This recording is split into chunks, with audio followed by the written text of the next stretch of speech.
আসসালামু আলাইকুম। প্রিয় দর্শক, দেশে আলোচনা, যদি রাজনীতির আলোচনা বলি, এখন আলোচনা আসছে স্থানীয় সরকার নির্বাচন নিয়ে। মানে এই যে বিভিন্ন সিটি কর্পোরেশন, উপজেলা, তারপরে আপনার পৌরসভা, ইউনিয়ন পরিষদ, এসব নির্বাচন নিয়ে আলোচনা হচ্ছে। এটা আসলে আমার বিবেচনায় আরো অনেক আগেই হওয়া উচিত ছিল। এবং আমি তো মনে করি এমপি সংসদ নির্বাচনের আগেই স্থানীয় সরকার নির্বাচন হওয়া উচিত ছিল। দুটো কারণে উচিত ছিল। প্রথমত, স্থানীয় সরকার নির্বাচনটা ধাপে ধাপে হয়, একবারে বড় করে হয় না। কাজে ছোট ছোট করে হলে নির্বাচন কমিশনের সক্ষমতাটা আমরা ওখানে বুঝতে পারতাম। এই নির্বাচন কমিশনকে কিন্তু আমি খুব একটা সফল নির্বাচন কমিশন মনে করি না। কারণ ওনারা গণভোট নিয়ে যা করেছেন সেটাকে ন্যাক্কারজনক ঘটনা বলে আমার ধারণা। যাই হোক, সে আলোচনা অন্যদিন করা যাবে, আগেও বহুবার করেছি। বাট স্থানীয় সরকারটি নিয়ে কথা বলি। তো স্থানীয় সরকার নির্বাচনটা আগে করা উচিত ছিল, করা হয়নি। কারণ স্থানীয় সরকার নির্বাচনের সঙ্গে নাগরিকদের নানা ধরনের প্রয়োজনীয় কর্মকাণ্ড জড়িত থাকে। ধরেন একজন নাগরিক সত্ত্বের সার্টিফিকেট, নাগরিকত্ব সার্টিফিকেট, একটা চরিত্রের সার্টিফিকেট, একটা আপনার ওই সম্পত্তির যখন ভাগাভাগি হয় তখন সেটার একটা মানে আপনার ওয়ারিশান সার্টিফিকেট, এই ধরনের অনেকগুলো সার্টিফিকেট কিন্তু এই কাউন্সিলর এবং কমিশনাররা দিয়ে থাকেন। সিটি কর্পোরেশন, ইউনিয়ন পরিষদ অথবা আপনার সিটি পৌরসভা, এগুলোতে এগুলো থাকে। তো সেটা খুব জরুরি। পৃথিবীর যত সভ্য দেশ আছে এবং যে সমস্ত জায়গায় জনগণের আপনার ক্ষমতাটাকে জরুরি গুরুত্বপূর্ণ দেওয়া হয়, সে সমস্ত দেশে কিন্তু স্থানীয় সরকার খুবই শক্তিশালী থাকে। এবং বিভিন্ন এলাকায় আমাদের এখানে যেমন উন্নয়ন কর্মকাণ্ড মানে হলো যে এমপিদের একতন্ত্র, এমপিরাই সেখানে রাজা, এমপিরা যা বলবে তাই হবে। স্থানীয় সরকার শক্তিশালী হলে পরে এমপিদের সেই দৌরাত্মটা আর থাকে না, এবং সেটা থাকা উচিত নয়। কারণ এমপিরা তো পার্লামেন্ট মেম্বার, তারা স্থানীয় পর্যায়ের উন্নয়নে কেন তাদের ভূমিকা থাকতে হবে? এখানে ভূমিকা থাকবে স্থানীয় সরকারের, যেমন উপজেলার চেয়ারম্যান, পৌরসভার মেয়র, তাদের। এমপিরা মতামত দিতে পারে, এমপিরা কোনো রকম খারাপ হলে পরে জনগণের কথা শুনে তা সে নিয়ে সংসদে তুলতে পারে, আলোচনা করতে পারে। কিন্তু কোনটা কাজটা কাকে দিতে হবে, কি কাজ করতে হবে, এগুলো এমপি দেখার ব্যাপার হওয়া উচিত না বলে আমি মনে করি। যাই হোক, সরকার বিএনপি চায়নি স্থানীয় সরকার, বিএনপি নির্বাচনে পরে চেয়েছে, তারা ভেবেছে নির্বাচনে পরে হলে তাদের সুবিধা হবে। ঠিক আছে, এখন সেভাবে হয়তো হবে, কিন্তু কবে হবে সেটা বড় বড় কঠিন এই কারণে। এক্ষেত্রে বিএনপির একটা ভূমিকা আমার একদমই পছন্দ হয়নি।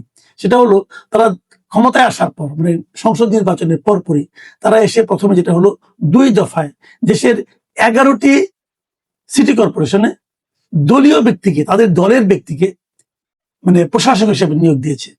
সাধারণত সিটি কর্পোরেশনে মেয়র না থাকলে পরে ওখানে একজন প্রশাসক হিসেবে নিয়োগ করা হয়, এবং এই প্রশাসক সাধারণত কোন একজন আমলা মানে আপনার এডিশনাল সেক্রেটারি টাইপের এই লেভেলে কোন একজন লোক থাকেন। কিন্তু সেগুলো সেরকমই ছিল, তাদের সরিয়ে সব জায়গায় দলীয় লোককে প্রশাসক হিসাবে নিয়োগ করেছে বিএনপি। আমি মনে করি এই কাজটা তারা ঠিক করেনি। এরপরে আবার তারা যেটা করেছে সেটা হলো, প্রত্যেকটা জেলা পরিষদের যিনি প্রশাসক হবেন সেখানেও তারা তাদের দলীয় লোককে নিয়োগ দিয়েছে। হয়তো তারা ভেবেছে যে এভাবে স্থানীয় সরকারে তাদের লোক থাকলে পরে যখন নির্বাচনটা হবে তখন এই লোকগুলোর রেজাল্ট ভালো হবে। কিন্তু আমার বিবেচনা, আমার মনে হয় কেন যেন এটা বরং বুমেরাং হয়ে যেতে পারে। বুমেরাং হবে এই কারণে তারা তো এই অল্প সময়ে 1-1.5 বছরে অথবা 6 মাসে তারা তো তেমন কোনো কাজ দেখাতে পারবে না। যদি কাজ দেখাতে না পারে তাহলে তাদের ভোট আরো কমবে। কাজে এটা কেন বিএনপি করেছে আমি বলতে পারবো না, কিন্তু সেটাও কথা না। কথা হলো নির্বাচনটা হতে যাচ্ছে, এবং এই নির্বাচনটা কবে হবে ধারণা করা হয় এই বছর ডিসেম্বরে অথবা ওই সময় আশেপাশে হবে নির্বাচন। মানে তার ক্ষমতায় আসা 7-8 মাস অথবা 6 মাস পরে থেকে হয়তো হবে। কিন্তু আজকে এই আলোচনাটা করলাম এই কারণে যে জামাতে ইসলাম যেমন তাদের এমপি নির্বাচনের অনেক আগেই তাদের প্রার্থী তালিকা তৈরি করে ফেলেছিল, যে কোথায় কে প্রার্থী হবে তারা নিজেরা ঠিক করে ফেলেছিল। এক্ষেত্রেও তারা কিন্তু তাদের সিটি কর্পোরেশনের মেয়র কারা হবেন সেটা তারা ঠিক করে ফেলেছে।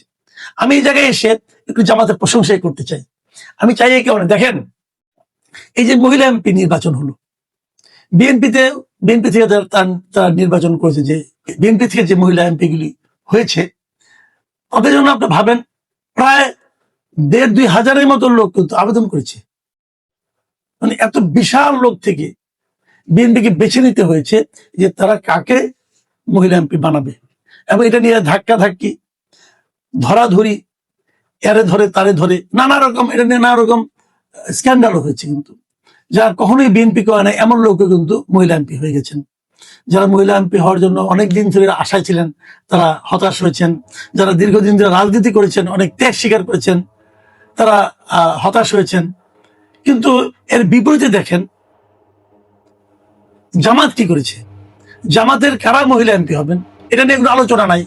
জামাতের মহিলা এমপিদের কোনো আবেদন করতে হয় নাই, কোনো কিছু করে জামাত তার কমিটি বসে তারা ঠিক করে দিয়েছেন যে কারা কারা মহিলা এমপি হবেন। এটা নিয়ে কোনো বাদ প্রতিবাদ নাই, কেউ দল ছেড়ে চলে যায় নাই, কেউ অভিমান করে দুইটা কথা বলে নাই। তো আমি একটা জিনিস বুঝি না, সেই জিনিসটা হলো বিএনপি তো যাদেরকে মহিলা এমপি হিসেবে ওনারা মনোনয়ন দিয়েছেন, সেহেতু বিএনপি সেন্ট্রাল কমিটি বসেই অথবা নির্বাচন পরিচালনা কমিটি বসেই তো এইটা মনোনয়নটা দিয়েছেন। তারা যদি জানেনি কাকে মনোনয়ন দিবেন, তাহলে সবার কাছ থেকে আবার ওই 50,000 টাকা 52,000 টাকা নিয়ে আবেদন করতে বলা কেন? এটা কি ফান্ড সংগ্রহের একটা পদ্ধতি? এটা খুব প্রয়োজনীয় ছিল কি? তো এই যে বিষয়গুলি না, আমার বিবেচনায় এগুলি রাজনৈতিক দুর্বলতা হিসেবে মানুষের সামনে কিন্তু এসে যায়। আমি এই জন্যই এর সঙ্গে আমি জামাতে ইসলামের তুলনা করলাম, যে জামাতে ইসলামের প্রার্থী দিয়ে কিন্তু কোনো হইচই হয় না। তাদের মধ্যে বলে না একটা পোস্টের জন্য তাদের এখানে 20 জন 10 জন কিন্তু প্রার্থী আসে না, মনোনয়নপত্র কেনারও কোনো ঝামেলা থাকে না। তারা নিজেরাই ঠিক করে যে আমরা কাকে দেবো কাকে দেবো না। সবাইকে আমরা চিনি, দলের জন্য কার কি ভূমিকা আছে তাদেরকে তারা মনোনয়ন দিয়ে দেয়।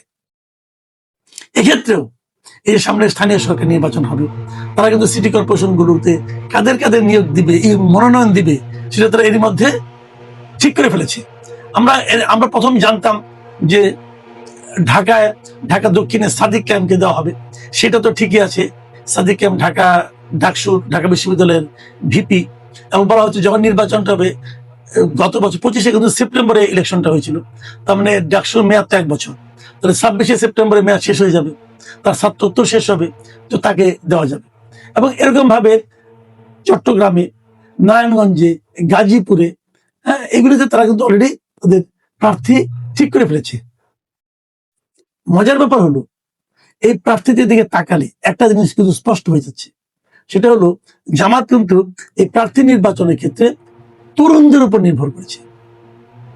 একদম তরুণ যারা, যেমন সাদিক ক্যাম্প এখনো মাত্র ছাত্রত্ব শেষ হবে, তাকে দিয়েছে। প্রত্যেকটা জায়গায় আমি যাদের কয়েকজনের ছবি দেখলাম, এবং ছবিগুলো দেখলে বোঝা যায় তাদের ম্যাক্সিমাম চুলই পাকে, চুল দাড়ি কিছুই পাকেনি। তো এটা তরুণদের উপরে যে নির্ভরতা, এটা কেন? এটা আমার কাছে দুটো কারণে মনে হয়। প্রথমত কারণ হলো যে তারা কিন্তু জাতীয় নির্বাচনে একটা তরুণদের একটা প্রতিনিধিত্ব রাখার জন্য তারা কিন্তু এনসিপির সঙ্গে একটা নির্বাচনী জোট করেছিল, এবং সেই জোট করে জামাতের খুব একটা লাভ হয়েছে বলে আমার কাছে মনে হয়নি, বরং এনসিপির কিছু লাভ হয়েছে। তো তারা যদি নিজেরাই এখন তরুণদেরকে রাজনীতির দিকে উদ্দীপ্ত করতে পারে, দেখাতে পারে যে তারা তরুণ নেতৃত্বকে সামনে আনতে চায়, আমার ধারণা এটা তরুণ ভোটারদের মধ্যে একটা ইতিবাচক প্রভাব ফেলতে পারে বলে তারা হিসেব করছে।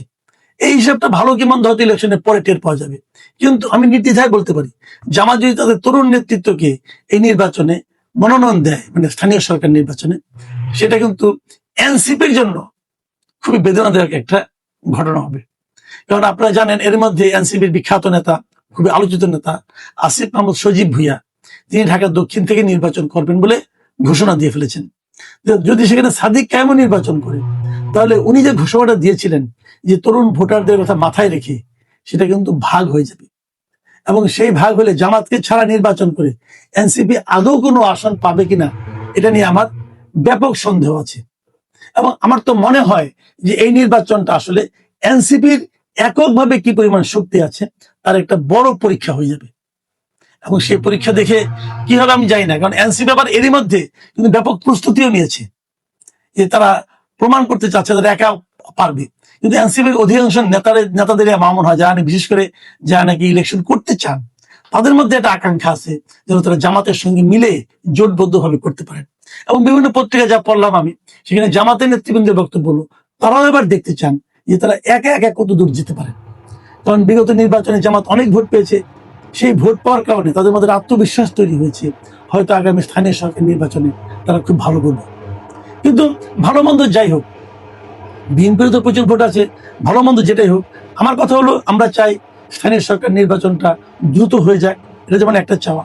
আবার দ্বিতীয়ত চাই যে জামাত যেরকম কোন রকম হইচই ছাড়া নিজেদের সাংগঠনিক দক্ষতার পরিচয় দেওয়ার মাধ্যমে নিজেদের প্রার্থী নীরবে নির্বাচন করতে পেরেছেন, মনোনয়ন ঠিক করতে পেরেছেন। আমরা চাই যে বিএনপি তো সেরকম কিছু একটা হোক। এই মনোনয়ন নিয়ে যদি এত মারামারি হয় তাহলে নির্বাচনটা কেমন হবে?